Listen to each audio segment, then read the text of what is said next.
Rounds of storms target central and eastern Kentucky again. We'll talk about the possibility of local high water coming up. A judge is giving a central Kentucky murder suspect a second chance at staying free on bail. And a man in Laurel County is accused of trying to kill 2 deputies.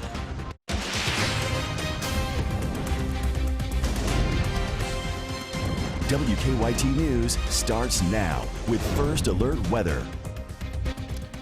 Well, good evening and thanks for watching WKYT. It seems like Mother Nature just will not leave us alone. Once again, back in that pattern, showers and storms moving across central Kentucky. I know, we're just on repeat. We're stuck on repeat. With all the rain we've had, there is a big concern for flash flooding. That's why it's a WKYT First Alert Severe Weather Day. Here's Chief Meteorologist Chris Bailey with the details. Yeah, the main threat comes tomorrow, so that's going to be the day to really keep an eye out on those creeks and streams. Short term, the worst of the weather has been missing central Kentucky by that much. Into the western part of the state, all kinds of heavy rain, greater than an inch in 30 minutes in some areas, severe weather around Bowling Green.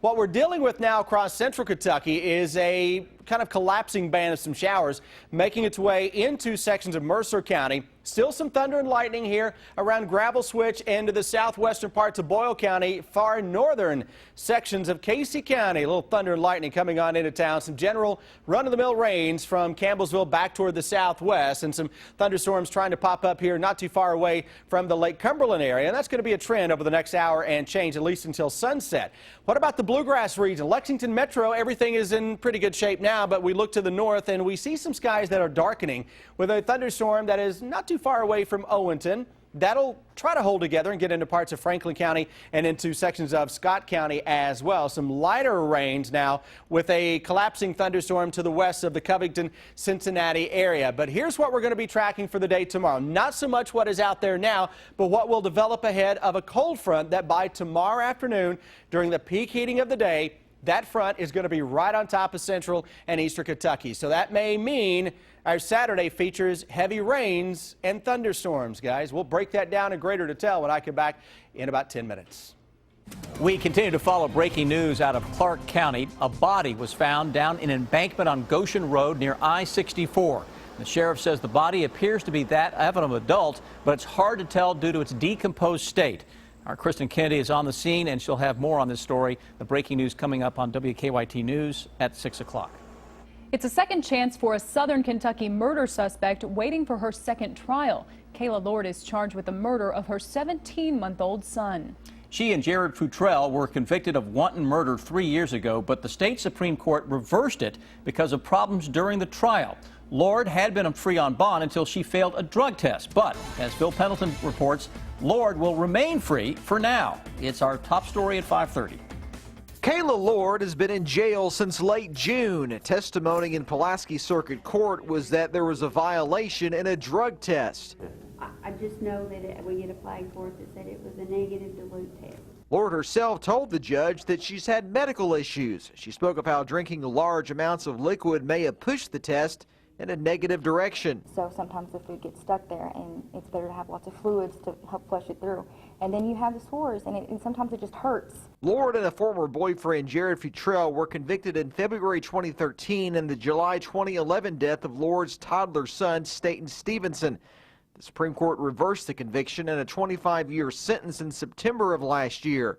Lord made bond but was arrested after the failed drug test. Well, I have seen my levels, and all of them have been low levels, and they have been steadily decreasing. Her attorney argued that Lord's bond should not be revoked, and that the failed drug test was not because of bad behavior. She has no other violations whatsoever. The judge was willing to give her another chance. I believe this is a violation, but I decline to revoke the bond at this time. Lord will be free on bond again, but was given strict instructions to let court officials know of all her medical conditions. In Pulaski County, Phil Pendleton, WKYT.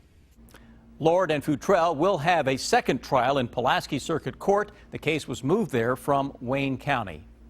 A Laurel County man is in jail this evening charged with attempted murder of 2 sheriff deputies. Police arrested Terry Collier last night after they say he shot at them several times. Police added Collier threatened to, quote, go out in a blaze of glory. WKYT's Mike Byer caught up with investigators. Around 10:30 last night, 2 Laurel County Sheriff's deputies responded to this home on Slate Ridge Drive after receiving a call from concerned family members who said their loved one was going to shoot himself. When we arrived at the scene, he was threatening to kill himself or anybody, including law enforcement officers that would attempt to try to stop him. Police say the man had sent a message to another person stating he was going out in a blaze of glory. At some point, he fled out of the residence, continuing to hold the weapon to his head. At that point is when deputies say he fired 2 shots at them from a handgun, the bullets luckily missing the 2 deputies. After several minutes, they were able to talk the man, who has been identified as 45-year-old Terry Collier, into putting the gun down, but he didn't go without putting up a fight. We got into a little scuffling match with him to take him into custody, but ultimately he was arrested. Collier is now being held here at the Laurel County Detention Center, where he faces a long list of charges. They are attempted murder of a police officer, wanton endangerment, fleeing or evading police, and resisting arrest. The sheriff's office says with everything that took place, it's a miracle nobody was hurt. We're there to serve and protect, and we're trying to protect his life, but we got to protect ourselves too. Just scary for everybody involved. In Laurel County, Mike Byer, WKYT. Collier faced a judge for the first time this morning. He entered a not guilty plea. He's being held on a $500,000 bond. We now know the cause of death of a man whose body was found in a toolbox floating in a creek. Our county-by-county coverage at 5:30 begins out of Grayson County. Tuesday, people living in the area found a large toolbox like those found on the back of a truck floating in Short Creek, a tributary of Rough River. Police say the body of an adult male was found inside. The Grayson County coroner says the man died from suffocation in more than one manner, and the body has not yet been identified. In Franklin County, a Missouri man is in jail facing child sexual exploitation charges. According to Kentucky State Police, David Jordan was arrested yesterday afternoon. Police say he traveled to Kentucky with plans to have sex with someone he believed to be a 14-year-old. And we've learned that Jordan had recently been offered a job in a Missouri school district, but school officials say he had not completed new teacher orientation and never had any contact with students. Kentucky's U.S. Senate candidates will make their first appearance together tomorrow at the Fancy Farm political picnic. Republican U.S. Senator Rand Paul and Democratic Lexington Mayor Jim Gray are both scheduled to face the raucous crowds. This will be Gray's first appearance at Fancy Farm as the mayor of Kentucky's second largest city makes his first bid for statewide office. Meanwhile, Paul, who is finishing up his first term in the U.S. Senate, is a Fancy Farm veteran. Fayette County's Defensive Driving School celebrated its 1,000th graduate today. The course gives teens the skills needed to be responsible behind the wheel. According to the National Highway Safety Administration, car accidents are the #1 cause of death of teenagers. The program in Lexington uses simulator trainers to educate teen drivers. State Farm Insurance was on hand to donate $20,000 to the program today. Elderly Americans are losing millions and millions of dollars every year in fake lottery or sweepstakes scams. We introduce you tonight to one woman who knew exactly what to look for and saved herself from the scam. It was Publishers Clearinghouse, which I enter, never win, but I do enter. So when she received a letter saying she won the grand prize, she thought maybe her luck had changed. Excitement, I'd won $2,500,000. And then I remembered that if it sounds too good to be true, it probably is. Why wasn't she getting the surprise knock at the door or big check? And why was an almost $8,000 check inside? The letter said that the check was for insurance and legal fees. And I thought, now why do I need insurance and legal fees to win something? Publishers Clearinghouse was not written on the check anywhere, so June decided to call the bank on the check. The young lady that I spoke with asked me, is that Publishers Clearinghouse? And I said yes. And she said, honey, it's a fraud. It's a scam. June was sharp. I haven't been out on a lot of interviews whereby an older American or senior saw the red flags up front. Postal inspectors say con men are using the Publishers Clearinghouse name because many Americans do take part in the legitimate sweepstakes. The letter had some Publishers Clearinghouse logo on it. It looked very authentic. Conmen wanted June to deposit the check and send them the so-called taxes and fees immediately. What they find out about 10 days later is that they're going to receive a call from their bank notifying them that that check did not clear, and in fact the check is a bad check. Don't be gullible. Remember, if it sounds too good to be true, it probably is, so check on it. Good, wise advice there. Postal inspectors want to warn you that no legitimate lottery or sweepstakes would ever ask for money up front before winning a prize. As hundreds of thousands of tourists head to the Olympics, concerns still linger about the state of Rio's drinking water. That story in a little over 6 minutes on WKYT. Rolling our way into the weekend with a WKYT First Alert Severe Weather Day. August, basically the first week, doing its best impression of the month of July across Kentucky. Rounds of showers and thunderstorms. First round today has been targeting the western parts of the state. Boy, just to our west. Thank goodness on that one, because central and eastern Kentucky past 2 or 3 days waterlogged. Western Kentucky, we don't wish any ill will on those folks out there. But you know what? At least for the short term, we're catching a little bit of a break here into central Kentucky. Still some thunder and lightning into parts of Boyle County, eastern parts of Lebanon County, northern sections, far northern parts of Casey County. That'll head over toward the Houstonville area, maybe toward Houstonville shortly. Heavy rains to the west of Campbellsville, lining up down sections of Interstate 65. Southern Kentucky, a little bit of action popping up right on top of the Lake Cumberland area. So maybe a little thunder and lightning will send folks who are on the lake scurrying for cover here shortly. What about Lexington, surrounding areas? We've been dodging a lot of the rain so far. Thank goodness on that. Look to the northwest, though. A little thunder shower west of Owenton. Slowly trying to drop toward the south and southeast. This action, though, is having a very tough go at it and is beginning to dry up a little bit. Let's put everything in motion to show you how whatever goes up to our northwest is going to wind up into central and eastern Kentucky, at least in the short term. Cold front is off to our northwest. That gets in here for the day tomorrow, and that is what will bring a local flash flood threat to especially areas along and south of Interstate 64. So let's break down the next few days. Tonight, isolated showers and thunderstorms. We'll have some locally heavy rains. A lot of the overnight should be dry until we get into tomorrow afternoon. Then tomorrow afternoon and evening, we have the flash flood threat, 64 and points to the south. Sunday, though, looking good still across most of the bluegrass state. Dare I say a mainly dry day for a change? Mainly being the key word there. I don't know that it's going to be completely dry across Kentucky. We go into the remainder of the evening and overnight. Still, anyone is fair game for a shower or thunderstorm to go up. It is tomorrow afternoon.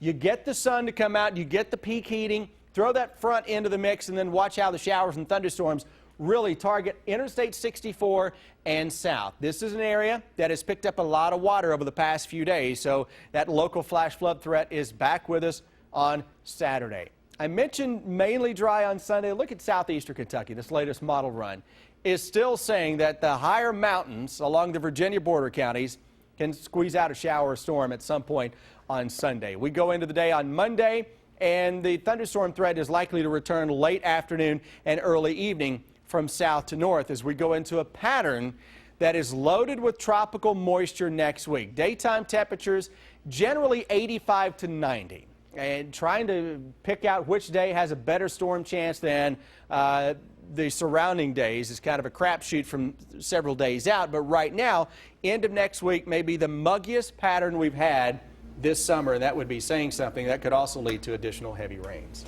I know, it really is unbelievable that it can get muggier than it's already I know, right? been. So you know what's going to happen next week? We're really going to sweat. Oh, yeah. Huh? Like we haven't already. Yeah, exactly. Don't let them see you sweat, right? That's it. That's our motto. Okay.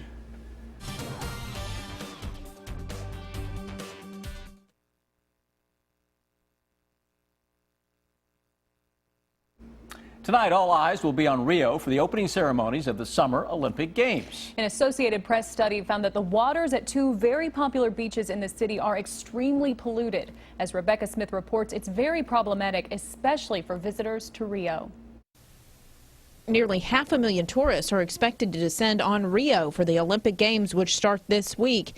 When they're not watching the competitions, many will hit the world-famous beaches, looking for a little fun in the sun. If there's a pollution problem, it would be good for tourists to have information about it. But when you look at the water, it looks pretty.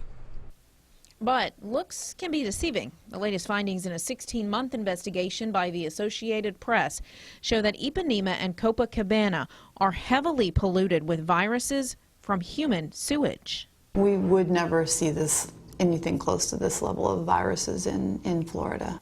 Valerie Harwood from the University of Southern Florida reviewed the AP's findings and told us what she thought. It definitely is not of the type of water quality where you would want to take your family to the beach necessarily or be exposed long-term to that water.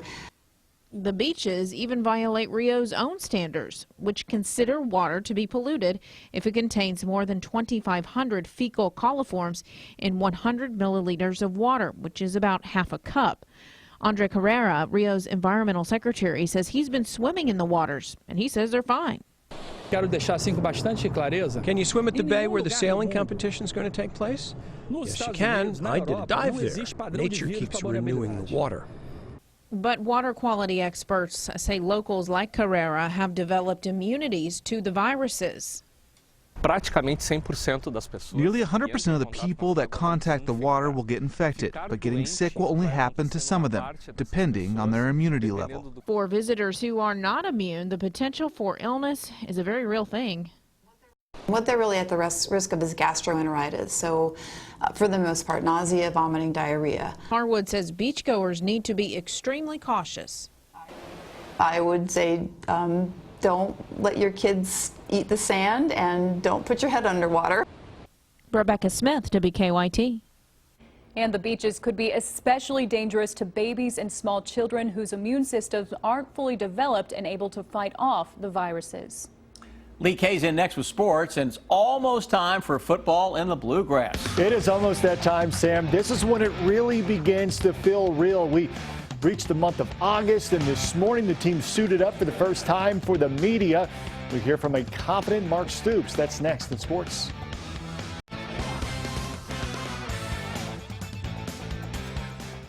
It is the start of a new football season at Kentucky. The Cats stepped onto the practice field for the first time this afternoon, but this morning it was media day and a chance for the players and the coaches to get their message out to the public and spread optimism around the Big Blue Nation. Mark Stoops sounds like a coach confident in his football team. You know, everything has gone relatively smoothly. We moved into the new building, and there's some kinks to work out there. But I'm most excited about our team. But will that confidence be reflected in the win column at the end of the season? You watch football, and sometimes you're sitting there saying, oh, no, oh, no, oh, no, oh, yes. And what? Somebody makes a play, right? So, you know, you just got to make sure you have enough playmakers and guys that could do things that are between them and God. This will be the first year under Stoops that the Wildcats enter camp with a starting quarterback. Although there is still competition at every position, including quarterback, Drew Barker has the upper hand. It's exciting. You know, the past couple of years, you know, I either didn't know or I found out, you know, like a week before the game, and you kind of, you know, lose the air or whatever. But, you know, it's just been really exciting all offseason. I've been looking forward to it. It's made me work that much harder. You know, we have higher expectations. He has higher expectations than being the starting quarterback here. He wants to be the starting quarterback and develop and produce and make plays and help lead us. Defensively, Kentucky has questions to answer up front and at linebacker, but there is strength in numbers in the secondary. I feel more confident in our secondary. I think that they're very skilled players, and I think we have talent at the other positions, and I think we have a chance to be good at the other positions too. And training camp is going to determine how well we'll play and how well we develop. And after a month of talking, Stoops is ready to drop the mic. You know, I really enjoy spending time with y'all and all these media events, but it's really exciting for our team after a year and a half of going through the building and building a team and building a program. It's really exciting to get out on the field today. I sensed a little bit of sarcasm there in Coach Stoops' voice talking about the media. Anyway, only 29 days left till the start of the UK season. That's the number worn by Derek Beatty, Alfonso Smith, and Darren Bilberry. 29, also the number of tackles Randy Holleran made against LSU back in 1990, a school record, by the way. And in 2014, linebacker Josh Forrest intercepted a pass at the Louisiana Monroe 29-yard line and returned it for a touchdown. You can see all the countdown days over at WKYT.com. 29 days, and it is almost here. It'll be here before you know it. That's a look at sports. We're back with more after this.